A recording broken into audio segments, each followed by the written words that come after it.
नमस्कार, total health में आप सभी का स्वागत है। मैं हूं संजीव उपाध्याय। नमस्कार, मैं हूं किरण भारद्वाज। मशहूर शायर राहत इंदौरी ने कहा है, आंखों में पानी, होठों पे चिंगारी रखो, जिंदा रहना है तो तरकीबें बहुत सारी रखो। सचमुच हर साल जब ये मौसम आता है, जब ये सीजन आता है, तो हम सबको चिंता इस बात से होती है कि इस बार हमें किससे बचना है। पिछले साल तो हम डेंगू से बचे थे, इस बार अब क्या मलेरिया से बचें या चिकनगुनिया से। और बात करें अगर इस वर्ष की, तो हम लगातार देख रहे हैं कि इस वर्ष शुरुआत में चिकनगुनिया के मामले बहुत ज़्यादा आए और उसके बाद धीरे धीरे मलेरिया और डेंगू के मामले भी बहुत सारे आ रहे हैं। चिंता की बात लोगों को तब होती है जब उन्हें बुखार चढ़ता है, तो घबराहट ये सोचकर हो जाती है कि उन्हें हुआ क्या है। ये तमाम जो बीमारियां हैं, इसकी जो जड़ है यानी मच्छर का पनपना, क्या उसे रोका जा सकता है? अगर हाँ तो कैसे? कौन सी सतर्कता सभी को बरतनी होगी इन बीमारियों से बचाव के लिए? और ख़ास तौर पर कौन कौन सी बीमारियां हो सकती हैं मच्छर के काटने से, इसकी जानकारी आज हम कार्यक्रम में देंगे। सबसे बड़ी बात यह है कि हमारे इतने प्रयासों के बावजूद हमारी जागरूकता का स्तर फिर भी कहीं ना कहीं हमें मजबूर कर देता है इस बात के लिए कि मच्छरों की जद में आ जाएं या उनकी चपेट में आ जाएं। हमारे घर में या घर के आसपास मच्छर जो पनप रहा है, उसने नाक में दम कर रखा है। चिकनगुनिया, डेंगू, मलेरिया, ये इस वक्त बहुत बड़ी समस्या के रूप में हमारे सामने है। इस समस्या से बचाव कैसे हो सकता है? कब किसी व्यक्ति को अस्पताल में भर्ती होने की आवश्यकता होगी? और क्या सभी लोगों को आवश्यकता होती है बीमार होने पर अस्पताल जाने की? क्योंकि विशेषज्ञों के सामने मुश्किल तब आती है जब अस्पतालों में रोगियों की लंबी कतारें लगती हैं और सबका यही दबाव होता है कि हमें बुखार है तो अस्पताल में भर्ती कर लीजिए। कौन सी वो स्थिति होगी, कौन से लक्षण होंगे जब किसी व्यक्ति को बुखार होने पर अस्पताल जाना चाहिए और वहां पर एडमिशन की जरूरत हो सकती है? ये तमाम बातें विशेषज्ञों से समझेंगे और ये देखते हैं रिपोर्ट और समझ लेते हैं कि इस समय चिकनगुनिया, डेंगू और मलेरिया को लेकर फिलहाल स्थिति क्या है।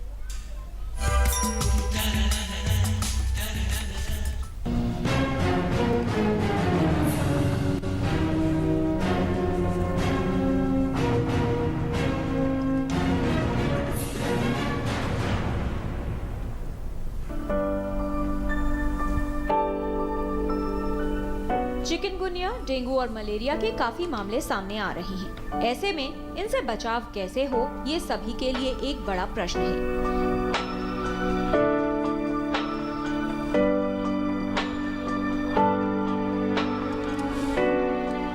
मच्छर के काटने से होने वाले रोगों में चिकनगुनिया, डेंगू, मलेरिया, जापानी बुखार और फाइलेरिया रोग शामिल हैं। पिछले कुछ दिनों में चिकनगुनिया और डेंगू के रोगियों की संख्या बढ़ी है, वहीं कुछ लोगों में मलेरिया भी देखा जा रहा है। इन सभी बीमारियों में तेज बुखार होता है। चिकनगुनिया में तेज बुखार के साथ त्वचा पर चकत्ते और जोड़ों में तेज दर्द के लक्षण होते हैं। वहीं डेंगू में, जिसे ब्रेकबोन फीवर भी कहा जाता है, कुछ लोगों में प्लेटलेट कम होने की स्थिति भी देखी जाती है। व्यक्ति को तेज बुखार होने पर अस्पताल में भर्ती होने के लिए परिवार को काफी चिंता होती है, जिससे अस्पतालों में रोगियों की संख्या और लंबी कतारें नजर आती हैं। जबकि अधिकतर मामलों में चिकनगुनिया, डेंगू या मलेरिया होने पर बुखार में व्यक्ति को अस्पताल में भर्ती होने की आवश्यकता नहीं होती, बल्कि घर पर ही सही प्रबंधन करने से बीमारी ठीक हो जाती है। जरूरी है कि बुखार होने पर विशेषज्ञ से परामर्श लें, रोगी में निर्जलीकरण न होने दें, आहार और आराम को लेकर विशेष ध्यान रखें और गंभीर लक्षणों को नजरअंदाज न करें। रोगी में कोई भी गंभीर लक्षण होने पर तुरंत अस्पताल ले जाएं। वहीं इन बीमारियों से बचाव के लिए मच्छरों को पनपने से रोकना और मच्छर के काटने से बचना उपयोगी है। किरण भारद्वाज, डीडी न्यूज।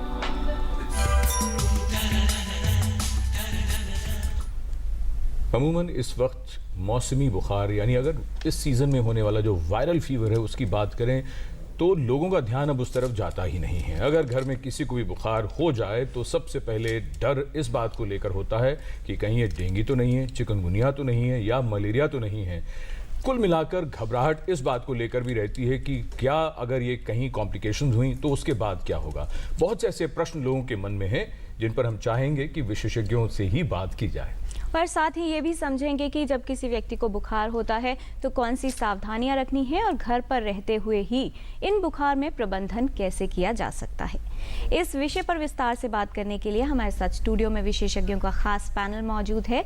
हमारे साथ हैं doctor Pradeep Kumar Srivastava, joint director from National Vector-Borne Disease Control Programme, Dr. Sanjeev Sinha, Professor Medicine from All India Institute of Medical Sciences, Dr. Subhash Giri, Director Professor, Department of Medicine from GTB Hospital, and Dr. Manisha Bes Thakur, Senior Medical Specialist and Associate Professor Medicine from Safdarjung Hospital. नमस्कार।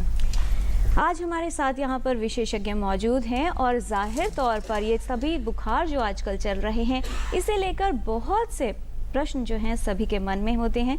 तो इस 1 घंटे के दौरान अगर आप हमारे विशेषज्ञों से बात करना चाहते हैं और अपनी समस्या का समाधान चाहते हैं तो आप हमारे टोल फ्री नंबर पर कॉल कर सकते हैं। हमारा नंबर है 1800111234।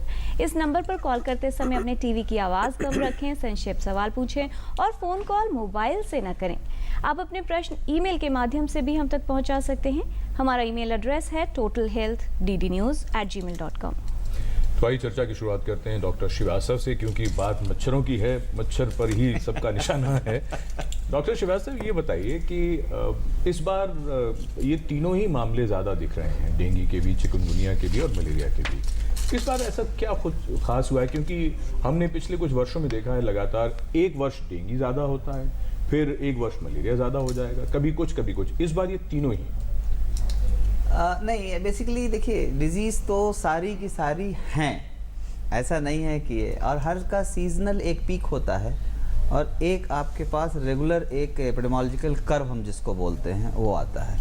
अगर आप लोगों को याद होगा कि चिकनगुनिया का सबसे बड़ा पीक जो आया था 30 सालों के बाद 2006 में आया था।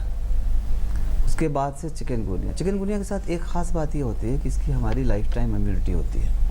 तो जहाँ पर इम्यूनिटी लेवल कम हो जाती है या एक गैप पीरियड आता है, उसके बाद ये फ्लेयर अप करता है, पहली रीज़न। दूसरी रीज़न, मलेरिया के केसेस या डेंगू के केसेस या चिकनगुनिया केसेस जो रिपोर्ट सामने आती है, ये बेसिकली हमारी डायग्नोस्टिक सर्विसेज के अवेलेबिलिटी और पेशेंट्स का सही वक्त पर पहुंच करके अपनी डायग्नोसिस कराने के ऊपर डिपेंड करता है। अगर हमने इलाज ही नहीं कराया, हम सही डॉक्टर के पास नहीं पहुंचे, तो पता कैसे चलेगा कि हमको चिकनगुनिया था या डेंगू था? जी, ये सारे रीजंस हैं। डॉक्टर संजीव सिन्हा, आपसे ये समझें कि वर्तमान स्थिति की अगर बात की जाए, क्योंकि बहुत सारे लोग अस्पतालों की तरफ अग्रसर हो रहे हैं और जाहिर तौर पर इस बात को लेकर भी प्रेशर भी है, चिंता भी है उनमें कि एडमिशन नहीं मिलेगा या हमें क्या सही इलाज अस्पताल में मिल पाएगा। क्या स्थिति आप बताना चाहेंगे तीनों बुखार की अगर बात की जाए, चिकनगुनिया, डेंगू और मलेरिया, फिलहाल दिल्ली में और पूरे देश की अगर बात की जाए, क्या स्थिति है? तो सबसे पहली बात मैं ये कहना चाहूँगा कि मरीज़ को ये ध्यान में रखना है कि उसको पैनिक नहीं होना है जी। ये बीमारी जो है ये क्यूरेबल है, तीनों बीमारियाँ क्यूरेबल हैं। और इसमें जैसे हम डेंगू को लेते हैं, उसमें हम 3 स्टेज में करते हैं बीमारी को, ABC करके।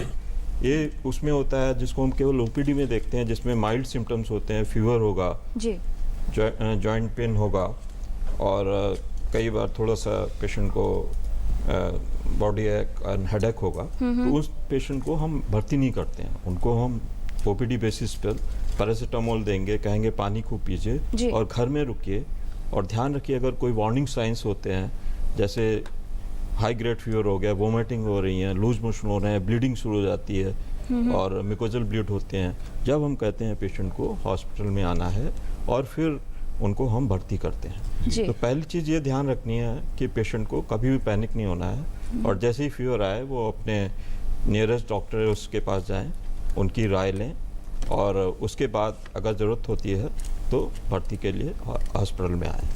जी, और चर्चा को आगे बढ़ाएं। और चूंकि ज़माना बड़ा इस वक्त तेज़ है, हमारे दर्शक लगातार हमें ईमेल्स भेज रहे हैं। अनिल जैन साहब ने भेजा है, उन्होंने कहा है कि आप कार्यक्रम में डेंगू भी कह रहे हैं और डेंगी भी कह रहे हैं। हम चाहेंगे श्रीवास्तव जी आप ही ज़रा इसको क्लैरिफाई करते हैं। हालांकि हम बता सकते हैं, लेकिन हम चाहेंगे विशेषज्ञ कहें तो ज़्यादा। प्रोनाउंसिएशन की बात है, कुछ लोग डेंगी बोलते हैं, कुछ लोग डेंगी बोलते हैं, कुछ लोग डेंगू बोलते हैं। मगर अगर आप वेबस्टर की डिक्शनरी में देखें तो जो अगर प्रोनाउंसिएशन करेक्ट है वो डेंगी है। ठीक है डॉक्टर गिरी, ये जो स्थिति डॉक्टर सिन्हा ने बताई है डेंगू, चिकनगुनिया और मलेरिया को लेकर, उन्होंने कहा कि सभी पेशेंट्स को ज़रूरत नहीं होती है एडमिशन की, लेकिन अगर पेशेंट के पॉइंट ऑफ व्यू से देखें तो क्या आपको लगता है कि उनकी साइकोलॉजी, उनके चैलेंजेस, क्योंकि उनको ये लगता है कि अभी बीमारी शुरू हुई है, हो सकता है कॉम्प्लिकेशन में बदल जाए और शायद तब एडमिशन ना मिले। देखिए, आज की डेट में जो हिंदुस्तान में या जो हमारे साउदर्न स्टेट्स में एंड मिडल सेंट्रल इंडिया में जो बुखार आ रहा है वो आम तौर पे चिकनगुनिया का ज़्यादा आ रहा है, साथ में डेंगू के केसेस हैं और मलेरिया भी साथ में है। मैं इस सिचुएशन में ये बोलूँगा, जब भी किसी आदमी को बुखार होता है तो सबसे पहले वो डॉक्टर को ज़रूर रिपोर्ट करे या डॉक्टर को दिखाए।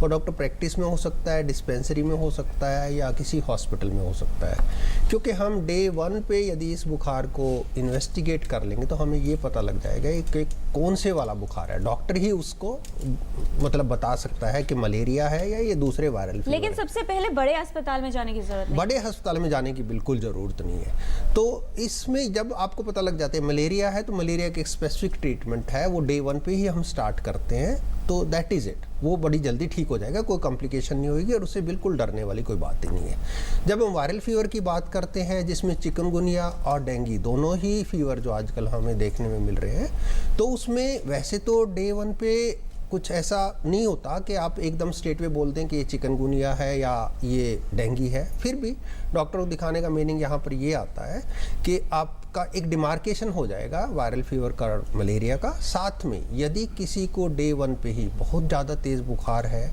तो उसको कुछ एडवाइसेस ओपीडी बेस पे दे दिए जाते हैं, जिसमें जैसे पानी ज़्यादा पीना है, आपको दूसरे फ्लूइड्स भी ज़्यादा लेने हैं, या नींबू का पानी स्किंजी बना लीजिए, ORS लीजिए। साथ में बुखार के लिए एक सिंपल सी मेडिसिन है जो OTC पे अवेलेबल है, मतलब किसी भी केमिस्ट के पास आपको मिल जाती है, पैरास्टामोल ले लीजिए। उसका सिर्फ ये एक ध्यान रखने वाली बात होती है, यदि किसी का वेट 40 किलो से कम है तो थोड़ा सा डोज कम करके देते हैं, 40 से 60 है तो रफली 500, और उससे ज़्यादा है तो हम 650 या कई बार 750 मिलीग्राम तक उसको देते हैं। ये बुखार बड़े आराम से पैरास्टामोल से उतर जाता है, लेकिन कुछ केसेस हैं जहाँ पर शायद ये बुखार पैरास्टामोल से नहीं उतर पाता और हाई ग्रेड फीवर रहता है। मैं वहाँ पर ये बताना चाहूँगा कि कुछ लोग सिंपल हाइड्रोथेरेपी के नाम पे एक गीला कपड़ा करके या स्पॉन्जिंग के नाम पे एक गीला कपड़ा करके उसके माथे पे या पैरों पे रख देते हैं। प्लीज़, उससे कुछ होने वाला नहीं है। यदि बुखार 103 या 104 से ऊपर चला जाता है तो आमतौर पर दवाइयाँ इफेक्टिव नहीं होती। उस टाइम आपको एक पूरा टॉवल गीला करके उसको पूरा पेशेंट को पूरा भिगो दीजिए, उसकी बैक भी भिगोइए, पंखा चलाइए, यदि एसी है तो एसी चलाइए या कूलर चलाइए, और उसको अलट पलट बेड पे करते रहिए और टॉवल से उसको भिगोते रहिए। इसके बावजूद भी हमें कुछ पेशेंट्स ऐसे फ़ोन करते हैं कि मेरा बुखार नहीं उतर रहा, मेरा बुखार 104 है, 105 है, तो मैं उन सिचुएशन में बोलूँगा कि ऐसे पेशेंट को बाथरूम में जाके शावर लेना चाहिए और 15-20 मिनट का शावर लेके उसके बाद आप कमरे में अपने आ जाइए वापस। आप बिल्कुल, आपका ब्रेक डाउन हो जाएगा, फीवर डेफिनेटली उतर जाएगा। इस सिचुएशन में यदि फीवर आपने एक बार कंट्रोल कर लिया तो मैं कहूँगा कि ये कोई ख़ास बात नहीं है। कुछ एक पेशेंट्स हैं जिसमें कॉम्प्लिकेशन का डर होता है, हम उनकी बात करेंगे, उनके लिए हमें शायद कुछ एहतियात बदलनी पड़ेंगी। जी। डॉक्टर मनीषा, ये बात अब एक महत्वपूर्ण सामने आई कि जब बुखार हुआ तो तुरंत क्या करना है। दूसरा जो टेस्टिंग की भी बात है, एक बात बताइए, टेस्टिंग को लेकर भी लोगों के मन में बहुत सारी बातें हैं, कहाँ टेस्ट कराएं, क्या ध्यान रखें, थोड़ा टेस्टिंग को लेकर हम ज़रूर चाहेंगे। और कुछ जगह तो अगर प्राइवेट में करा तो महंगा भी बहुत है। जी, देखिए ऐसा है, टेस्ट कराने के लिए बहुत ज़्यादा पैनिक होने की ज़रूरत नहीं है। अच्छा। अगर आप टेस्ट नहीं भी कराते हैं किसी वजह से तो उससे आपके इलाज में बहुत ज़्यादा फ़र्क आता नहीं है। आपको सिर्फ सावधानी ये रखनी है कि जो दवाइयाँ आपको नहीं खानी है, जैसे एस्पिरिन, वोवेरॉन, ये जो NSAID जिसको हम कहते हैं, वो आप किसी भी किस्म का बुखार हो तो ना लें, पेन किलर ना खाएं। जैसे डॉक्टर गिरी ने आपको बताया वो सारी चीज़ें फॉलो करें। उसके बाद अगर आपको लगता है टेस्टिंग की ज़रूरत है, मैं कहूँगी कि डेंगू के लिए पहले 2 दिन में NS1 एंटीजन एक टेस्ट होता है जो बहुत इम्पॉर्टेंट है। आजकल सारे अस्पतालों में जो भी चूँकि इतना डेंगू का एपिडेमिक हो चुका है 1-2 बारी, तो सब जगह अवेलेबल है। वो उतना महंगा भी नहीं है, 500-600 रुपये में प्राइवेट हो जाता है और सरकारी अस्पतालों में उसकी कोई मुफ्त में उपलब्ध है। तो अगर आपको इलाज टेस्ट कराना है तो पहले दिन आप आएँ, आप अपना NS1 एंटीजन करा लें। अगर NS1 एंटीजन आपका पॉजिटिव आता है पहले 2 दिनों में, तो ये पता चल जाएगा कि आपको डेंगू है। अगर वो निगेटिव आता है तो आपको ये पता चल जाएगा कि डेंगू नहीं है। चिकनगुनिया है या नहीं, उसके लिए आपको ज़्यादा वरीड होने की ज़रूरत नहीं है, इसलिए क्योंकि चिकनगुनिया जानलेवा नहीं है जी। तो डेंगू अगर आपको मालूम है तो फिर आप ज़्यादा थोड़ी सावधानी रखेंगे। उसके बाद 2 दिन के बाद अगर आपका फीवर फिर उतरता नहीं है तो चिकनगुनिया का जो टेस्ट है, जिसको हम एलाइजा कहते हैं, वो पॉजिटिविटी आती है 7 दिन के बाद में। तो बहुत सारे लोग ऐसे हैं जो पहले अगर 7 दिन में टेस्ट कराएंगे तो अगर उनको चिकनगुनिया है और उन्होंने एलाइजा IgM चिकनगुनिया के लिए कराया तो वो निगेटिव ही आएगा। नेगेटिव आएगा 7 दिन के 7 दिन के भीतर, और 7 दिन के बाद कराएंगे तो बुखार आएगा, और बुखार वैसे भी उतर चुका होगा। अच्छा।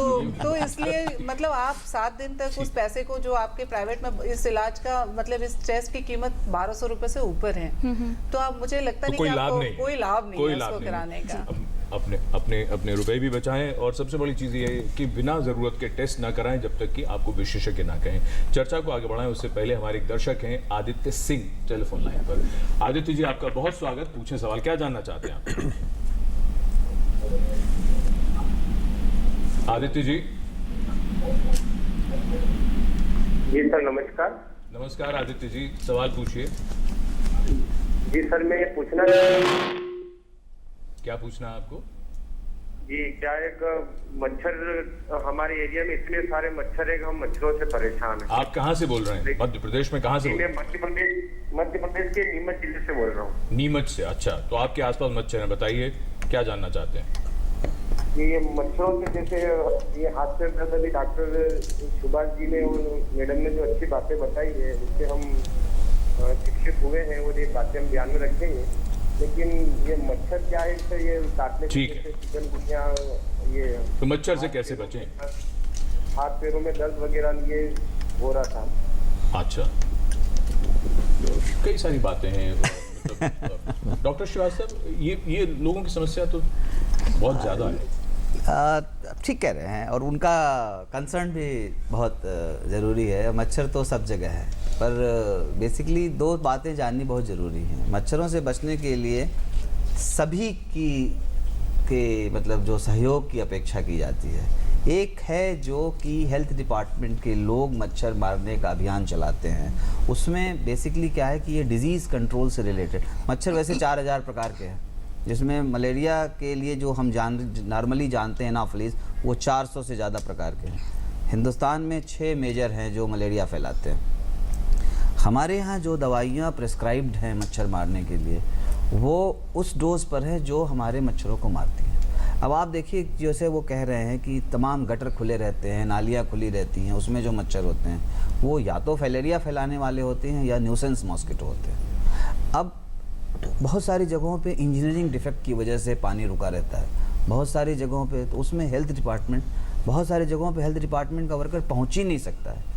लोगों ने अपने घरों में टंकियां बना रखी हैं जहां पर आपका प्रवेश ही वर्जित है। चलिए, अब अपने घर में तो हम रोक लेंगे। अब ये बताइए, जो सड़क और बाहर की जो बात कर रहे हैं, और नीमच से फोन कर रहे हैं, हरियाली भी बहुत ज्यादा होती है कुछ। हाँ जी, तो उसमें वहाँ बेसिकली क्या है कि अगर आप अपने आसपास की जगहों को साफ सफाई थोड़ा सा रखेंगे और अपने आसपास के एरिया को मच्छर नहीं होने दें, क्योंकि मच्छर की फ्लाइट रेंज जहाँ हरियाली ज्यादा होगी, जहाँ पेड़ पौधे ज्यादा होंगे, वहाँ भी ज्यादा नहीं, वहाँ पर रेस्ट होता है मच्छर के। देखिए, अंडे बच्चे तो पानी जरूरी है, पानी चाहिए। हाँ, तो पानी जमाना। हाँ, पानी जमाना। डॉक्टर सिन्हा, ये तो बात हो गई कि मच्छरों को कंट्रोल किया, उनकी ब्रीडिंग ही नहीं हुई, लेकिन अगर मच्छर हैं तो किस तरह की सावधानी किसी भी व्यक्ति को रखनी चाहिए? क्योंकि बाहर भी जाना है, बच्चों को स्कूल भी जाना है, तो क्या सावधानी अपने स्तर पर कोई भी रख सकता है?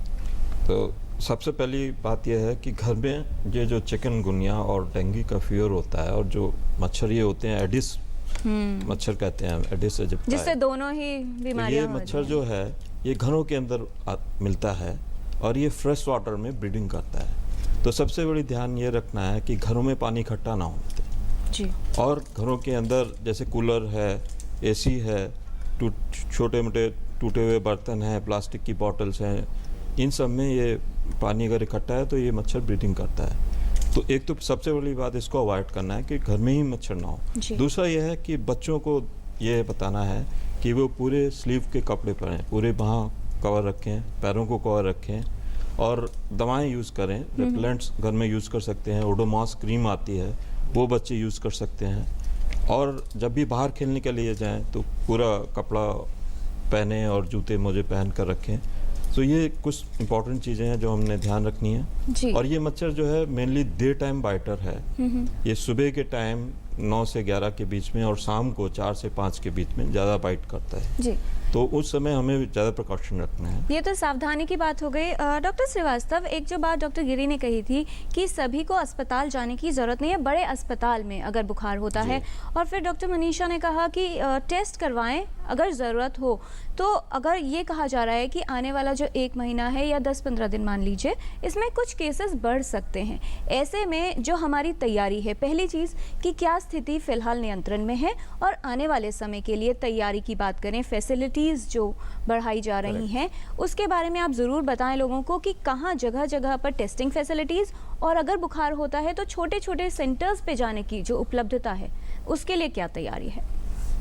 देखिए, पूरे हिंदुस्तान की अगर बात करें तो डेंगू चिकनगुनिया के लिए हम पिछले 2-3 सालों में अगर आप देखें तो हम 100, 170, 200 से बढ़ करके हम इस समय हमारे 540 डायग्नोस्टिक सेंटर्स हैं, प्लस ज़्यादा ही होंगे, यहाँ पर फ्री डायग्नोस्टिक सुविधाएं उपलब्ध हैं। और जैसे डॉक्टर मनीषा ने बताया, अब दिल्ली की बात करें तो दिल्ली में 33 जगह हैं जहां पर हमारी फ्री सुविधाएं उपलब्ध हैं। ऐसा कोई अस्पताल सरकारी और कुछ और डेजिग्नेटेड हॉस्पिटल्स हैं जहां पर हमने डायग्नोस्टिक किट सप्लाई न करी हों, और वो ICMR का NIV सेंटर है, वहाँ से हम बाकायदा मंगाते हैं और उसको देते हैं। हमारा सिर्फ रिक्वेस्ट ये है कि जब भी कोई पेशेंट जाता है और अगर उस टाइम फ्रेम में है जैसा डॉक्टर मनीषा ने बताया, तो वो उसको रेफ़र करें, पहला टेस्ट वहाँ से कराएं जिसमें उनको किसी भी परेशानी का सामना नहीं करना। थोड़ी लाइन ज़रूर लग सकती है और उसके लिए हम लोग उन लोगों को ही बताते हैं कि हाँ, मतलब जो पेशेंट्स, क्योंकि जब डॉक्टर के पास जाता है, अस्पताल में जाता है, तो सीरियस पेशेंट को आउट ऑफ द टर्न भी वो लोग टेस्ट कर लेते हैं। जी। ये एक महत्वपूर्ण बात है कि टेस्टिंग कैसी होनी चाहिए। डॉक्टर सिन्हा, हम आपसे ये भी जानना चाहेंगे, बात घूम फिर कर जो आती है, ये मामले बढ़ते हैं, सब कुछ होता है, लोगों में घबराहट फैलती है। घबराहट के मुख्य जो कारण अगर हम समझें तो क्या क्या है, बताइए। मुख्य कारण ये है कि पहले जब पेशेंट जो भी हॉस्पिटल आता है जी, उसको ये लगता है कि जो इस बीमारी से रिलेटेड कॉम्प्लिकेशन है उसका इलाज अवेलेबल है कि नहीं है। तो हम ये बताना चाहेंगे, अगर शुरू में ही पेशेंट डॉक्टर के पास आ जाता है और उसका इलाज समय पर शुरू हो जाता है तो कॉम्प्लिकेशन की नौबत आती नहीं है। और अगर ये हम दर्शकों को थ्रू आपके प्रोग्राम बताना चाहेंगे कि जो भी कॉम्प्लिकेशन है वो ट्रीटेबल है, इसलिए जनता को पैनिक होने की ज़रूरत नहीं है, पब्लिक को पैनिक होने की ज़रूरत नहीं है। अगर कोई कॉम्प्लिकेशन साइन है, वार्निंग साइंस हैं, तो उनका समय पर अगर वो आते हैं पेशेंट तो उसका पूरा ट्रीटमेंट अवेलेबल है। और ये भी हम बताना चाहेंगे, 100 में से 0.5 to 5% मॉर्टेलिटी होती है, 95% पेशेंट में मॉर्टेलिटी नहीं होती है चिकनगुनिया डेंगू के पेशेंट में। जी डॉक्टर मनीषा, जब किसी व्यक्ति को बुखार आया तो शुरुआती दौर में सिर्फ बुखार आएगा, या जो दोनों का ऑनसेट है डेंगू और चिकनगुनिया में, क्या कुछ फ़र्क रहता है? किस तरह से फीवर आएगा, और क्योंकि कुछ दिन तो ज़रूर चलेगा बुखार, तो उस दौरान क्या बताना चाहेंगे कि क्या चीज़ें बिल्कुल अवॉइड करनी चाहिए? देखिए, ऐसा है कि शुरू के 1 या 2 दिन में क्लिनिकली जिसको हम कहते हैं बहुत मुश्किल है ये बताना कि ये डेंगू है या चिकनगुनिया। दोनों के सिम्टम्स जो हैं वो बिल्कुल ऑलमोस्ट सेम ही रहते हैं। ये ज़रूर कहा जा सकता है कि अगर आपको चिकनगुनिया एपिडेमिक चल रहा है तो पॉसिबिलिटी ज़्यादा है कि आपको चिकनगुनिया होगा, और डेंगू का एपिडेमिक चल रहा है तो डेंगू की पॉसिबिलिटी ज़्यादा है। लेकिन सिम्टम वाइज अगर आपके शरीर में बहुत ज़्यादा दर्द हो रहा है, आपके जोड़ अगर सूज गए हैं पहले दिनों से, आपके घुटने, आपके एड़ियाँ या आपके जोड़ों में ज़्यादा सूजन आ गई है और आपको चलना फिरना मुश्किल लग रहा है बुखार के साथ में, तो चिकनगुनिया होने की संभावना ज़्यादा है। अगर आपके सिर में बहुत दर्द है, आँखों के पीछे बहुत ज़्यादा दर्द हो रहा है हाई ग्रेड फीवर के साथ में, और जोड़ों में थोड़ा उतना दर्द नहीं है, स्वेलिंग नहीं है, तो डेंगू होने की संभावना ज़्यादा है। तो क्लिनिकली ये कहना बहुत मुश्किल है, और दोनों के इलाज में भी शुरू के 2-3 दिनों में कोई फ़र्क नहीं है, दोनों का इलाज सेम ही है, दोनों में ही आपको पानी पीना है, दोनों में ही आपको जी। पैरासीटामोल खाना और है। इसमें एक छोटी सी बात मैं आपसे चाहूँगा, आप बता दें दर्शकों को। पहले ये अब तक ये होता था कि अगर बुखार के साथ रैश आ गया है तो ये डेंगू है, अब जी। चिकनगुनिया में भी यही देखा जा रहा है? जी, चिकनगुनिया में भी रैशेज होते हैं, चिकनगुनिया में उसके साथ साथ बहुत खुजली भी होती है शरीर में, मतलब रैशेज जो है डेंगू में वो- खुजली नहीं होती? खुजली उतनी नहीं होती, उतनी नहीं होती, उतनी उतनी नहीं अच्छा, होती। ये मैं ये नहीं कह रही ये कि- सब कुछ जी, गोलमोल सा है। मैं ये अच्छा, एक कहना बात और चाहती हूँ। बताइए, हाँ चलिए जी। अब क्या ऐसा भी होगा कि ना डेंगू हो ना चिकनगुनिया हो, लेकिन शरीर में दर्द हो, तेज बुखार हो, रैश भी आए, और ये दोनों ही ना हो? ऐसा भी हो सकता है, ऐसा बहुत भी सारी कंडीशंस हैं, जैसे मेनिंगोकोकल एक डिजीज होती है, उसके भी एपिडेमिक होते हैं, लेकिन हम अभी तक मतलब हम लकी हैं कि हमारे पास मेनिंगोकोकल का भी एपिडेमिक नहीं है, उसमें भी यही सिम्टम होते हैं। और बहुत सारे हैं, जैसे टाइफाइड फीवर है, उसमें भी आपको बुखार के साथ शरीर में रैशेस हो जाते हैं। लेकिन डेंगू और चिकनगुनिया के रैशेस बहुत ज़्यादा होते हैं, उसको आप मतलब वो आपको दिख ही जाएंगे, और इतनी खुजली होती है चिकनगुनिया में कि आप उसको अवॉइड नहीं कर सकते, वो रैश आपका मेन सिम्टम होता है। जी। बाकी जगह रैश जो है वो फीवर के पीछे आता है सिम्टम, मतलब वो उतना सिग्निफिकेंट नहीं होता। जी, लेकिन तो बहुत चिकनगुनिया ज़रूरी में- है कि जी। जब भी कोई लक्षण आए, साथ में बुखार हो, तो विशेषज्ञ के पास ज़रूर जाएं, जिससे ये पहचान हो सके कि दरअसल ये बीमारी कौन सी है। आज हम बात कर रहे हैं मच्छर के काटने से होने वाले रोग, ख़ास तौर पर चिकनगुनिया, डेंगू और मलेरिया के बचाव और प्रबंधन के बारे में। कुछ जानकारी विशेषज्ञों से हम ले चुके हैं, कुछ और बातें जानेंगे एक छोटे से ब्रेक के बाद। सी से सिटी हो या डी से डिफेंस, सारे देश का इंजन हम ही तो चलाते हैं। HP lubricants A to Z आपके काम आते हैं। जीवन की राहें है मुश्किल तो क्या, जरूरत पे हम हर कदम साथ हैं। विकलांग गरीब भी, मगर शुक्र है हर महीने मिलने वाली पेंशन के कारण अब तरसना नहीं पड़ता। वो सभी BPL विकलांग जिनकी आयु 18 से 79 साल के मध्य है और गंभीर एवं विविध विकलांगता से ग्रस्त हैं, इंदिरा गांधी राष्ट्रीय विकलांगता पेंशन योजना के तहत 300 रुपए महीना पेंशन पाने के हकदार हैं। मेरी पेंशन मेरी बैसाखी। D से डिफेंस हो या E से इलेक्ट्रिसिटी, सारे देश का इंजन हम ही तो चलाते हैं। HP lubricants A to Z आपके काम आते हैं।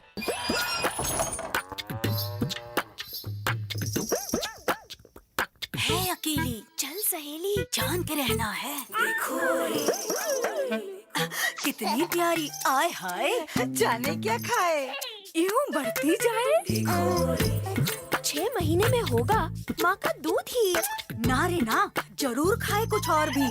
कुछ और? वो भी 3-3 बार। जान के ही जाएंगे इस बार। दीदी, चावल का माड़ या फिर दाल का पानी? ध्यान से देख, है कुछ और कहानी। आलू, कद्दू, हट बुद्धू, भिंडी, टिंडा, तो 6 महीने में खिलाए क्या अंडा? देखो मुंजी ऐसी बढ़ती जाए, बताओ ना क्या क्या खाए। यही सब, बस 6 महीने की हुई अभी तो। अरे तभी तो। घर में जो भी हो सब पकाओ, गाढ़ा बनाओ और खिलाओ। 6 महीने जब पूरे हो जाएं, पेट पूजा की घड़ी आए। सब लोग जाग रहे हो तो सोने चली आई? थोड़ा आराम करना चाहती हूँ। आराम करना ही सिखाया तेरी माँ ने? हाँ? तेरी दीदी का फोन आया है। ये लोग ताना देते हैं, कहते हैं कि तेरी माँ ने तुझे कुछ नहीं सिखाया। दीदी, आप मेरी तरह कमजोर न पड़ना। आप अभी पुलिस को फोन करो। Protection of women from domestic violence act 2005 के अनुसार महिलाओं पर शारीरिक और मानसिक उत्पीड़न कानूनी अपराध है।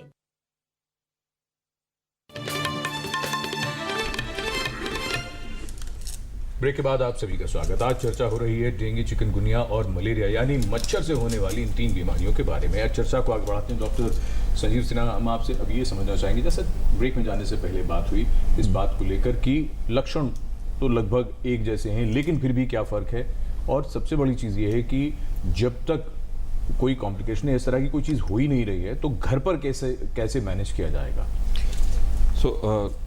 बहुत अच्छा क्वेश्चन आपने पूछा है। इसमें ये मैं बताना चाहूँगा कि अगर पेशेंट को डेंगू फीवर है तो उनके उस डेंगू फीवर है मतलब कि टेस्ट होके कंफर्म हो गया।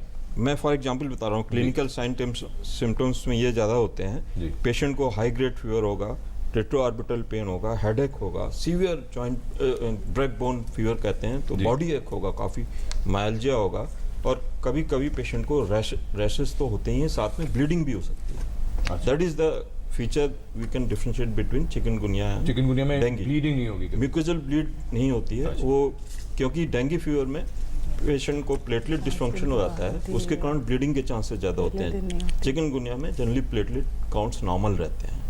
तो पहली चीज़ तो ये है, इसके लिए हम दर्शकों को एडवाइस करना चाहेंगे वो अपने नियरेस्ट डॉक्टर के पास जाएं, जो गवर्नमेंट हॉस्पिटल रिकॉग्नाइज हैं प्रोग्राम के द्वारा।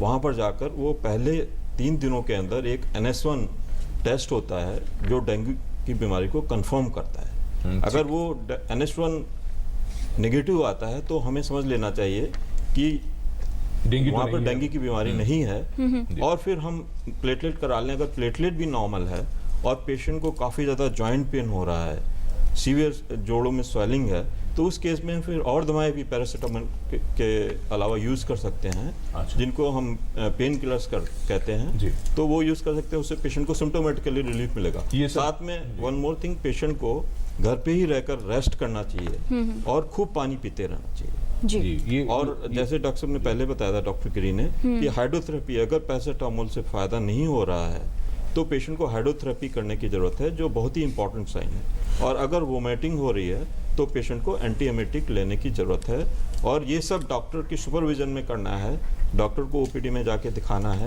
और अगर डॉक्टर समझता है कि वार्निंग साइंस है तो पेशेंट को एडमिट करना है। अदरवाइज पेशेंट को घर में ही रहकर ये बीमारी 5-7 दिन में ठीक हो जाती है। बिल्कुल ठीक। एक जो इलाज पता एक छोटी सी टिप्पणी ले लें डॉक्टर गिरी से। डॉक्टर गिरी, बहुत संक्षेप में हम ये चाहेंगे, डॉक्टर सिन्हा ने ये बात तो कही कि हमें क्या करना है, लेकिन उन्होंने शुरू में एक बात और भी कह दी थी कि गवर्नमेंट रिकॉग्नाइज या गवर्नमेंट के किसी उसमें सिस्टम में जाए, लेकिन बहुत से लोग हैं जो अपने फैमिली फिजिशियन के पास जाते हैं, प्राइवेट लैब्स में भी टेस्ट कराते हैं। क्या उनको भी कोई एहतियात, आप कोई सलाह देना चाहेंगे उनको भी कोई?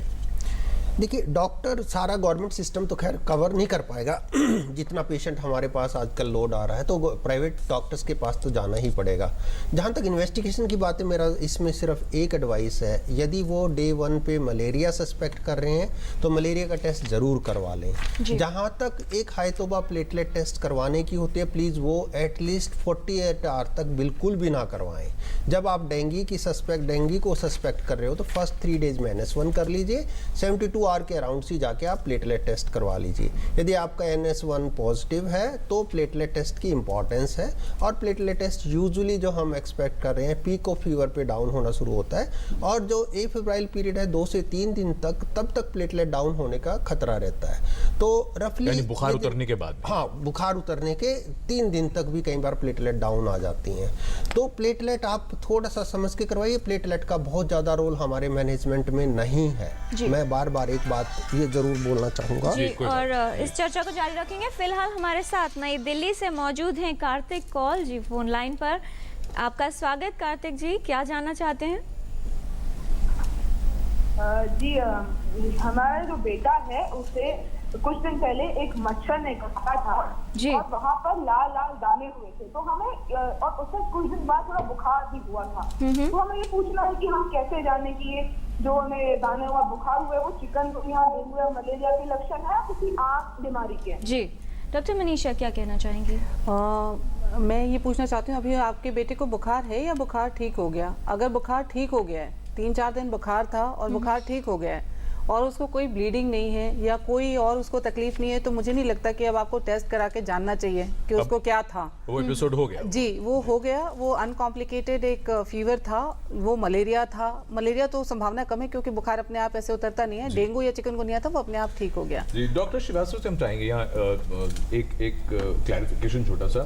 बहुत से लोग ये भी जानना चाह रहे होंगे कि अब बैठे होते हैं, कहीं भी मच्छर काट लेता है, तो कैसे समझें और कितने दिनों में, अगर वो मच्छर डेंगू या चिकनगुनिया वाला मच्छर है तो कितने अरसे में मैनिफेस्ट करता है ये सब मामला? देखिए, अलग अलग पैरासाइट की अलग अलग आदतें होती हैं, अगर कॉमन पब्लिक को समझना है। मलेरिया का अगर मच्छर काटा और मलेरिया का पैरासाइट आदमी में आया तो आपको नॉर्मली, उसको हम बोलते हैं इंक्यूबेशन पीरियड, तो नॉर्मली हमारा 10 से 12 दिन से पहले पहला साइन एंड सिम्टम नहीं आएगा। फर्स्ट बाउट ऑफ फीवर आएगा नहीं, क्योंकि वो कई साइकिल में पास होता है। यानी अगर आज मलेरिया का बुखार आया अगर तो मच्छर 12 दिन पहले काटा होगा, 10 से 12 दिन अगर मलेरिया के ठीक मच्छर ने काटा। ठीक। डेंगू चिकनगुनिया में थोड़ा सा फर्क होता है, कोई 5 से 7 दिन के बाद आता है और कोई आपका 3 से 4 दिन के बाद आ जाता है। अब आपको ये देखना है, जो इनका क्वेश्चन था कि मच्छर ने काटा और थोड़ा लाल रंग का कुछ चकत्ता जैसा पड़ गया। कुछ मच्छर ऐसे होते हैं जो गंदे पानी में या नालियों में होते हैं ना, उनका थोड़े बड़े साइज़ के होते हैं। हम उनको बोलते हैं कि क्यूलेक्स के हैं और आर्मीजेरिस के हैं, और झाड़ी झंकार जो आपने बोले थे कि बहुत सारी बुशेस होती हैं, वो वहाँ पर रेस्ट करते हैं। तो अगर आपने बहुत सारे पौधे वौधे लगा रखे हैं और मच्छर वहाँ से पनप करके वहाँ आ गए और वो काटने के लिए आ गए शाम को, तो उनका थोड़ा पेनफुल बाइट भी होता है, क्योंकि बड़े होने की वजह से उनका जो पियर्सिंग पार्ट है, प्रोबॉसिस जिसको हम कहते हैं, वो थोड़ा बड़ा होता है। तो उसकी वजह से नीडल जितनी बड़ी होगी उतनी ज़्यादा चुभेगी, तो उतना ज़्यादा दर्द, मगर वो बीमारी नहीं, लेकिन वो बीमारी नहीं फैलती। जी जी। डॉक्टर सिन्हा, मैनेजमेंट की तो हम लोगों ने बात की कि जब किसी व्यक्ति को बुखार है उस समय क्या क्या करना है, लेकिन जब 3, 4 या 5 दिन हो जाते हैं, जब बुखार उतरना शुरू होता है, तो सभी को ये लगता है कि अब तो ठीक हो गए, जल्दी से ऑफिस ज्वाइन कीजिए या काम पे जाइए। तो तकरीबन कितना समय लगेगा रिकवरी के लिए, और जैसे जैसे बुखार उतर रहा है, क्या उस समय भी कोई सावधानी रखने की आवश्यकता होगी? हाँ, पहली बात तो यह है कि मरीज़ को अगर बुखार है तो उसको घर पर रेस्ट करना है, एटलीस्ट 4 से 5 दिन तो करना ही है, क्योंकि इन बीमारियों में रेस्ट करना ज़रूरी है। और एक बार बुखार ठीक हो गया और पेशेंट की वीकनेस नहीं है, वो अपने को कंफर्टेबल फील कर रहा है, तो वो ऑफिस ज्वाइन कर सकता है 1-2 दिन के बाद। तो इसमें ऐसी कोई बात नहीं है। और उसको ये भी हम एडवाइस करेंगे कि उसको फ्लूइड लेते रहना है, अच्छे से फ्लूइड थेरेपी लेना है, हाई प्रोटीन डाइट लेना है, हेल्दी डाइट लेना है, सीजनल फ्रूट्स लेना है, जिससे कि उसको जो वीकनेस हो रही है वो उसमें फ़ायदा मिले। जी, और ये जो तमाम ड्यूरेशन होगी डॉक्टर मनीषा, जिसके अंदर बुखार तो उतर गया, तो लोग चाहते हैं कि एक्सरसाइज क्यों ना शुरू कर दीजिए। अगर पहले से जिम जा रहे थे तो क्या उसे लेकर, जितना स्ट्रेन बॉडी को मिल रहा है, उसे लेकर कब तक जो है सतर्क रहें कि ना शुरू करें? मैं ये सलाह दूंगी कि आप रूटीन अपना काम कर सकते हैं, लेकिन जो स्टर्नियस चीज़ें हैं, जैसे आप जिम जा रहे हैं या बहुत वॉक कर रहे हैं, उसके लिए आप कम से कम 2 हफ्ते अपने शरीर को रेस्ट दें। उसके बाद ही आप स्विमिंग है, जिम जाने की एक्टिविटी है, क्योंकि इसमें मसल वीकनेस बहुत होती है। अगर आप करेंगे आप थक जाएंगे बहुत ज़्यादा। तो सलाह ये है कि आप कम से कम 2 हफ्ते रेस्ट करिएगा, उसके बाद आप अपना जो भी रूटीन है वो शुरू करेंगे। जी, और जो ये बात अभी आ रही है चर्चा में, वो तो लग रहा है कि शायद डेंगू और बाकी और सीजनल वायरल के रोगियों पर तो ठीक होती होगी। डॉक्टर गिरी, चिकनगुनिया के लोगों से तो बहुत चर्चा हुई है पिछले दिनों में। वो ये कहते हैं कि 15 दिन हो गए, 20 दिन हो गए, महीना भर हो गया, लेकिन बैठ जाते हैं तो उठा नहीं जाता, चलते हैं तो चला नहीं जाता, जोड़ों में इतना दर्द है। दरअसल अगर एक बात यहाँ पर इसी के साथ जोड़कर मैं और पूछना चाहूँगा आपसे, वो ये कि जब एक बार घर में किसी एक सदस्य को डेंगू या चिकनगुनिया हो गया, तो क्या बाकियों को बहुत ज़्यादा सावधान हो जाने की ज़रूरत है? और बचें तो फिर कैसे बचें वो लोग? देखिए, इसमें कोई शक नहीं है कि जो मच्छर, इन्फेक्टेड मच्छर है, वो आपकी सराउंडिंग में है। एक आदमी को यदि उसने इन्फेक्ट कर लिया तो उस पे दूसरा जो मच्छर काटेगा वो भी इन्फेक्टेड हो जाएगा। तो एक परिवार में उस तरह से के मामले ज़्यादा होते हैं, क्योंकि आपके घर के अंदर ही वो इन्फेक्टेड मॉस्किटो है, 1 या 10 या 15। तो एक आदमी को यदि चिकनगुनिया घर में हो गया तो हम लोगों को मल्टीपल केसेस उसी घर में देखने को मिल रहे हैं। तो वो दिखा रहा है कि हमारी अपनी सराउंडिंग में या अपने घर के अंदर हमने अपना प्रॉपर मॉस्किटो का मैनेजमेंट नहीं कर रखा। सावधानी बरतने की ये चीज़ यहाँ ज़रूरत ये है कि एक तो घर में स्प्रे करवाएं ताकि वो इन्फेक्टेड मॉस्किटोज आपके इरेडिकेट हो जाए। सराउंडिंग में यदि फॉगिंग या स्प्रे के लिए आप गवर्नमेंट को या एमसीडी को आप बोलिए तो वहाँ स्प्रे हो जाएगा। अपना पानी वानी इकट्ठा ना होने दें। दूसरा, जो लोग जो इन्फेक्टेड है एटलीस्ट उसको आप नेट जरूर दें ताकि उसको काटने वाला मच्छर इन्फेक्टेड ना हो जाए और दूसरे लोगों को ना काटे। जहाँ तक प्रिवेंटिव मेडिसिन्स कोई देने वाली बात है वो हमारे पास कोई अवेलेबल नहीं है। इसमें सिर्फ आपको मच्छर की बाइट से इन्फेक्टेड पेशेंट को भी बचाना है और जो हेल्दी पेशेंट है उसको भी बचाना है। जी, ये जो स्थिति डॉक्टर गिरी बता रहे हैं, डॉक्टर श्रीवास्तव, क्या वो लोग जो हॉस्पिटलाइज होते हैं इन बीमारियों को लेकर, क्या वहाँ पर भी यही सतर्कता बरतनी होगी कि उनको मॉस्किटो नेट्स में रखा जाए, और क्या इस तरह की सुविधाओं को लेकर काम हो रहा है? बिल्कुल। देखिए, 4 स्टेजेस होती हैं। जब जैसा डॉक्टर गिरी बता रहे थे, स्टार्ट हम करें अगर एट हाउस होल्ड लेवल, तो हमारा पहला प्रिकॉशन होना चाहिए कि हाउस होल्ड लेवल पर उसके बाद होना चाहिए हमारा कम्युनिटी लेवल पर। यहाँ पर हम अपने घर की मच्छरों से कैसे बचाएं, अंदर हम कैसे रखें, स्क्रीनिंग करें, रिपेलेंट्स यूज़ करें, क्रीम लगाएं, स्प्रे करके रखें, ऑटोमाइज़र्स मिलते हैं। दूसरा है कम्युनिटी लेवल पर हम बाहर की चीज़ों को कैसे ठीक करें, कैसे एजुकेट करें लोगों को। फिर होता है स्कूल लेवल पर। स्कूल लेवल पर बच्चों के द्वारा हम एजुकेशन बनाएं और स्कूल और वर्क प्लेसेस को अपने मस्कीटो बाइट से प्रिवेंशन से बचाने का सारा इंतज़ाम करें। फिर आता है पब्लिक हेल्थ एक्शन।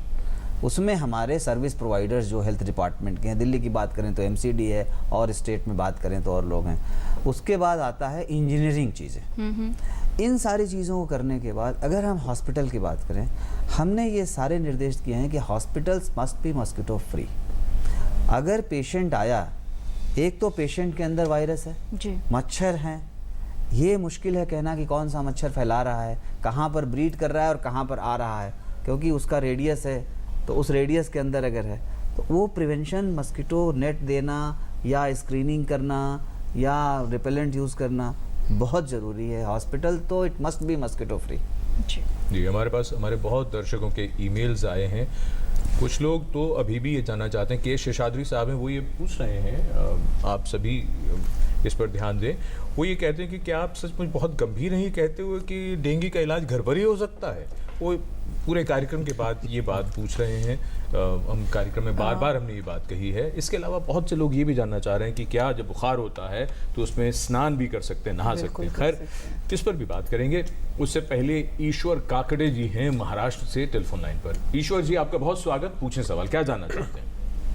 नमस्कार सर। नमस्कार ईश्वर जी। जी सर, मैं HIV बाधित हूँ और मुझे मलेरिया हो गया है, तो क्या सावधानी बरतनी चाहिए? और वो मलेरिया का जो ये रहता है, डेंगू जो मच्छर रहता है वो एक ही वायरल ये करता है, और दूसरा ठंडा वायरल भी उसके संगत दूसरे आदमी को देता है? उसके बारे में मुझे जानकारी चाहिए। जी, डॉक्टर श्रीवास्तव। देखिए, मलेरिया हो गया है तो मलेरिया में 2 स्पीशीज़ हैं। बेसिकली दोनों स्पीशीज़ का ट्रीटमेंट थोड़ा अलग है। प्लाज्मोडियम वाइवेक्स आप बोलते हैं और प्लाज्मोडियम फाल्सिफोरम बोलते हैं। तो कौन सा उनकी डायग्नोसिस में डॉक्टर ने या जो भी डायग्नोस्टिक लैब है उसने कौन सा दिया है, उसके हिसाब से उसका ट्रीटमेंट होगा। और एक में हम जो हैं वो ACT कॉम्बिनेशन देते हैं और दूसरे में हम प्राइमाक्विन देते हैं, 14 दिन का है। हमारा सिर्फ उनसे रिक्वेस्ट ये होगा कि आप इलाज को कंप्लीट करें, क्योंकि 1-2 दिन के बाद बुखार उतर जाता है तो लोग इलाज छोड़ देते हैं। ये बहुत ज़रूरी है। डॉक्टर सिन्हा, इन्होंने एक और बात कही थी, वो ये कह रहे थे कि वो HIV पॉजिटिव भी हैं।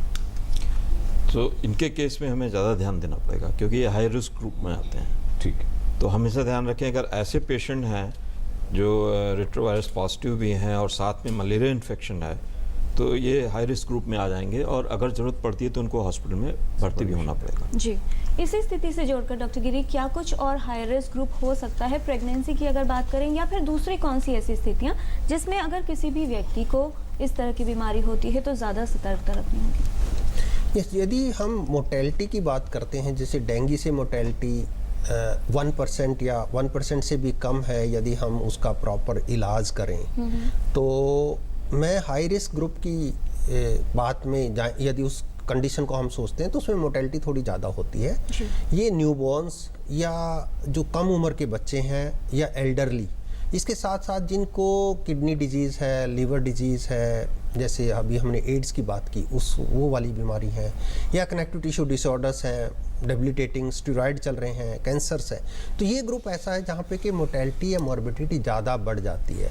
मैं इन ग्रुप के पेशेंट्स को ये ज़रूर बोलूँगा कि वो एकदम अपने डॉक्टर को दिखाएं, और यदि उसमें हम डिमार्केट करके जैसे आ जाते हैं कि वायरल फीवर है या मलेरिया है फर्स्ट, तो यही लाइन हम सबसे पहले डिसाइड करते हैं। तो यदि वो वायरल फीवर है, चिकनगुनिया है, तो मैं ये बोलना चाहूँगा चिकनगुनिया बहुत ही माइल्डर डिजीज़ है, और जो इस साल हम देखने में जो आ रहा है उसमें जॉइंट के भी बहुत डेबिलिटेटिंग केसेस नहीं हैं।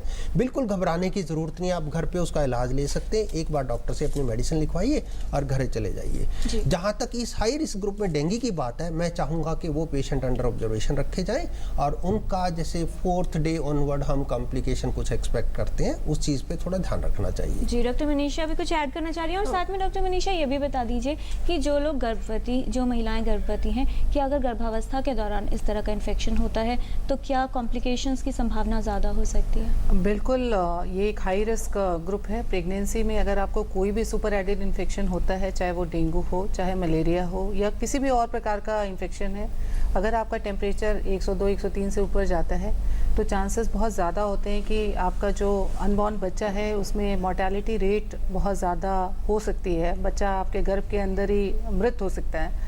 कुछ दवाइयाँ अगर आपने ऐसे ली हैं उसके भी साइड इफ़ेक्ट्स होते हैं। तो इन लोगों के लिए मेरी सलाह ये होगी कि अगर आपको गर्भावस्था है और आपको इस तरीके का हाई ग्रेड फीवर है तो इस प्रकार के लोग घर में ना रहें। ये लोग ज़रूर किसी विशेषज्ञ की सलाह लें और उसके हिसाब से दवाइयाँ लें। इस तरह के मरीजों का घर में इलाज करने की ज़रूरत नहीं है। सिर्फ वो लोग जो हाई रिस्क ग्रुप इनके अलावा, जैसे प्रेगनेंसी वाले लोग जो है, शेषाद्री साहब ने एक सवाल पूछा था कि क्या डेंगू का इलाज? बिल्कुल, मैं वही कहना चाहती हूँ कि डेंगू जो है वो भी आप बिल्कुल घर में इलाज कर सकते हैं। जो हमारे मन में एक भ्रांति है कि अगर आपको डेंगू हो गया तो हर मरीज को प्लेटलेट चढ़ाने की ज़रूरत है, वो बहुत ही गलत है। सारे मरीजों को प्लेटलेट, मतलब बहुत ही कम मरीज़ होते हैं जिनको प्लेटलेट चढ़ाने की ज़रूरत होती है अस्पताल में। अगर आपको बहुत सीवियर ब्लीडिंग हो रही है, कहीं से खून निकल रहा है, उल्टी हो रही है, नाक से खून निकल रहा है, यूरिन में खून आ रहा है, लैट्रिन के रास्ते खून आ रहा है, तब तो आपको अस्पताल में भर्ती होकर प्लेटलेट देने की ज़रूरत है। लेकिन अगर आपके सिर्फ कम ब्लीडिंग हो रही है थोड़ी सी, या आपके स्किन में रैशेस आ गए और आपका प्लेटलेट कम है, तो आपको प्लेटलेट देने की उतनी कोई ज़रूरत नहीं है। प्लेटलेट डेंगू में 2 दिन के लिए गिरती है, उसके बाद वो अपने आप स्वाभाविक तौर से ऊपर आ जाती है। उसको आपको प्लेटलेट से रिप्लेसमेंट करनी नहीं है। तो बीमारी तो होती है, बीमारी में जटिलता बहुत कम लोगों को होती है। जटिलता से ज़्यादा होती है घबराहट, जो होती है जागरूकता की कमी की वजह से। आज हम यही कर रहे हैं कि जागरूकता फैला रहे हैं ताकि जो घबराहट है, जो चिंता है, वो ज़रा कम हो। ये चर्चा जारी रहेगी एक छोटे से ब्रेक के बाद। नहीं यार, अब ये रैगिंग बिल्कुल बर्दाश्त नहीं हो रही है। कंप्लेन तो करनी पड़ेगी। तू पागल हो गई है क्या? सीनियर से पंगा लेगी तो तेरा और बुरा हाल करेंगे। नो यार, हेल्पलाइन नंबर है, I am sure they will help. Helpline number से कभी किसी को हेल्प नहीं मिलती। At least we should try. आपकी थोड़ी सी हिम्मत और एक कंप्लेन की वजह से आपको रैगिंग जैसी बीमारी से छुटकारा मिल सकता है। Use helpline, it helps.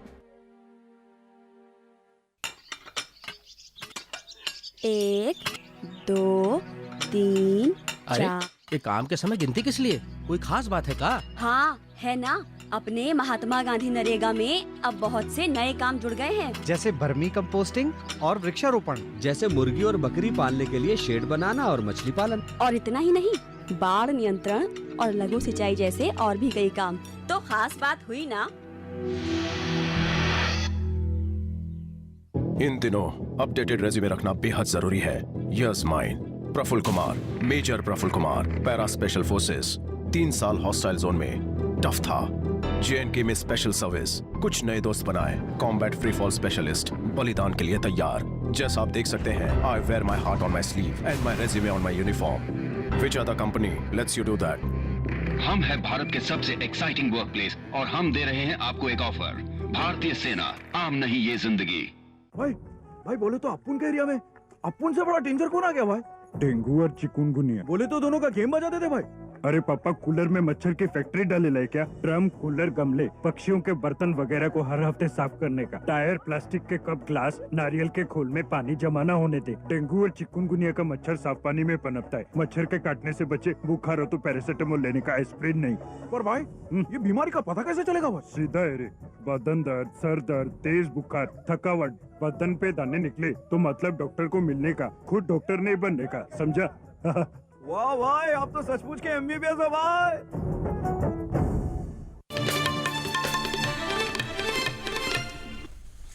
Break के बाद टोटल हेल्थ में आपका स्वागत है। चिकनगुनिया, डेंगू और मलेरिया से बचाव के बारे में आज हम बात कर रहे हैं और टोटल हेल्थ में ये समय है सेगमेंट हेल्थ पहेली का। एपिसोड 639 में हमने आपसे पूछा था कि चिकनगुनिया होने पर आमतौर पर कौन सा लक्षण नहीं होता। 4 ऑप्शंस आपके पास थे। सही जवाब है ऑप्शन डी, रक्तस्राव यानी ब्लीडिंग का लक्षण नहीं होता है आमतौर पर चिकनगुनिया के मामलों में। कौन बने हैं इस पहेली के लकी विजेता, ये भी आपको जरूर बताएंगे। उससे पहले देखते हैं क्या सवाल है आज की हेल्थ पहेली में।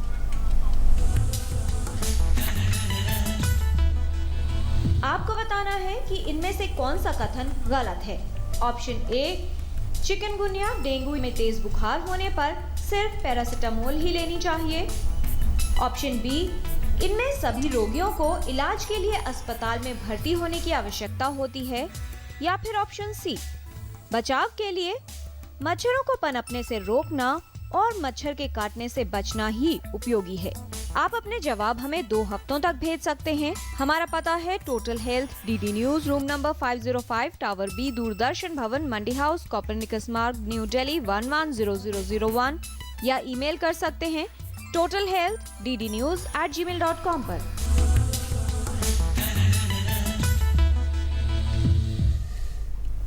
आप भी इस पहेली का सही जवाब भेजकर हमारे हेल्थ क्विज कॉन्टेस्ट में शामिल हो सकते हैं। और कौन बने हैं एपिसोड 639 के लकी विनर, ये बताने के लिए हम रिक्वेस्ट कर रहे हैं डॉक्टर मनीषा से, जिनके सामने हमने रखी हैं सारी करेक्ट एंट्रीज आपसे जो हमें मिली हैं।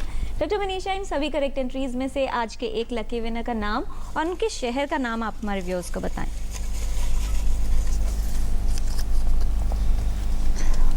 लकी विनर है मुस्कीत मुजवार, मीरज डिस्ट्रिक्ट, सांगली, महाराष्ट्र।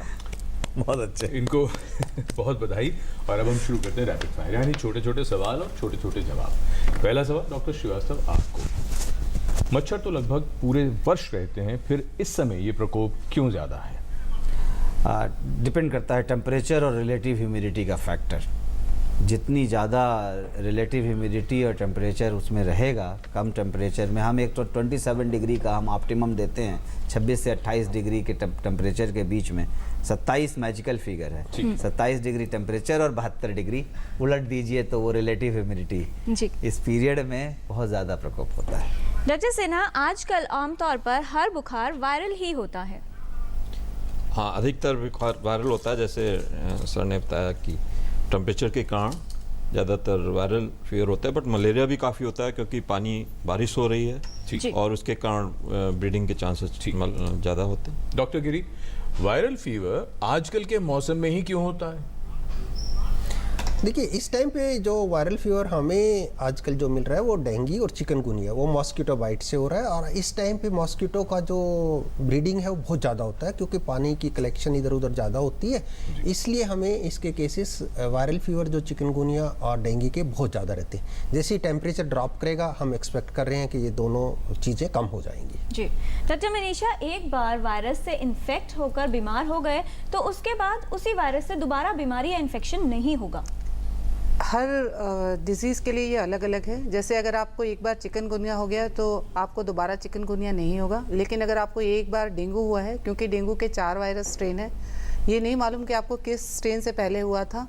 अगर एक स्ट्रेन से पहले हुआ और अगली बार दूसरा स्ट्रेन है तो आपको दूसरी बार भी होने की पूरी संभावना है। जी पहले राउंड के बाद हम कहेंगे कि अपने आप जवाब और संक्षिप्त कर दें। डॉक्टर श्रीवास्तव, आपको ये सवाल, चिकनगुनिया का वायरस एक ही तरह का होता है लेकिन डेंगू का कई तरह का, सबसे बड़ी चीज़ इसमें यह है कि ये टेस्ट से भी पता नहीं चलता, क्या कहना चाहेंगे? हाँ, सीरोटाइपिंग एक टेस्ट आता है जिससे हम पता कर लेते हैं कि ये डेंगू 1 है कि 2 है कि 3 है कि 4 है। डॉक्टर सिन्हा, अगर तेज बुखार चढ़ जाए तो कौन सा ब्लड टेस्ट तुरंत करवाना चाहिए? अगर तेज बुखार है और साइंस डेंगू फीवर के हैं तो पहले 3 दिनों में NS1 टेस्ट करना चाहिए और हीमोग्राम भी करना चाहिए। डॉक्टर गिरी, डेंगू और मलेरिया पैरासाइट भी करना चाहिए। जी डॉक्टर गिरी, डेंगू का टेस्ट अगर पहले दिन कराया जाए और वो नेगेटिव आए तो क्या दोबारा कराने की जरूरत होगी या मान लिया जाए कि नेगेटिव है? नहीं, NS1 यदि नेगेटिव है तो डेंगू को मतलब डेंगू की प्रोबेबिलिटी बहुत कम है। जी डॉक्टर मनीषा, चिकनगुनिया का टेस्ट बुखार आने के कितने दिनों के बाद करवाना चाहिए? 2 तरह के टेस्ट हैं। एक RT-PCR है, वो अगर RT-PCR की सुविधाएं सब जगह उपलब्ध नहीं, अगर वो उपलब्ध है तो आप पहले 2-3 दिन में करा सकते हैं, अदरवाइज 7 दिनों के बाद ELISA IgM कराएं। जी डॉक्टर श्रीवास्तव, सिर्फ डेंगू और चिकनगुनिया की चिंता करनी चाहिए, मलेरिया से तो बिल्कुल बेफिक्र रहना चाहिए? नहीं, ऐसी बात नहीं है। आप malaria, filaria, Japanese encephalitis, dengue, chikungunya, सिर्फ डेंगू में लोग मरते हैं और मलेरिया से थोड़ा मरते हैं, इसलिए हम थोड़ा ज़्यादा जापानीज एन्सेफेलाइटिस उस एरिया में है जहाँ पर है। तो सारी बीमारियाँ अपने में भयावह हैं और सबसे बचने का साधन सिर्फ ये है कि जो 5 चीज़ें मैंने बताई, मच्छरों से बचें। डॉक्टर सिन्हा, तेज बुखार को उतारने के लिए कौन सी दवा लें और कौन सी बिल्कुल न लें? तुरंत पैरासिटामोल लेना चाहिए और ये 3 बार हम देते हैं 500 मिलीग्राम, और वेट अगर ज़्यादा है तो 650 मिलीग्राम 3 से 4 बार देते हैं। और साथ में hydrotherapy is very important. Pain killers नहीं लेने चाहिए शुरू के दिनों में, जब तक हम डेंगू फीवर रूल आउट ना करें। डॉक्टर गिरी, पैरासीटामोल देने और हाइड्रोथेरेपी यानी पट्टियां रखने के बाद भी बुखार न उतरे तो? देखिए, हाइड्रोथेरेपी प्रॉपर नहीं हो रहा। मैंने पहले बोला था कि पूरा उसको आगे पीछे से भिगोइए बड़े टॉवल के साथ में। उससे नहीं उतर रहा तो स्नान करवा दीजिए, उसको शॉवर के नीचे 15 से 20 मिनट नहला दीजिए। जी डॉक्टर मनीषा, डेंगू और चिकनगुनिया में सबसे बड़ा अंतर क्या होगा लक्षणों की बात करें तो? डेंगू बुखार जो है यूजुअली प्रेजेंट, जैसे मैंने आपको बताया, पहले 2 दिन में डिफरेंशिएट करना मुश्किल है। बाद में ब्लीडिंग के चांसेस डेंगू में ज़्यादा होते हैं, जोड़ों का इन्वॉल्वमेंट चिकनगुनिया में ज़्यादा होता है। ये मेजर डिफरेंस है।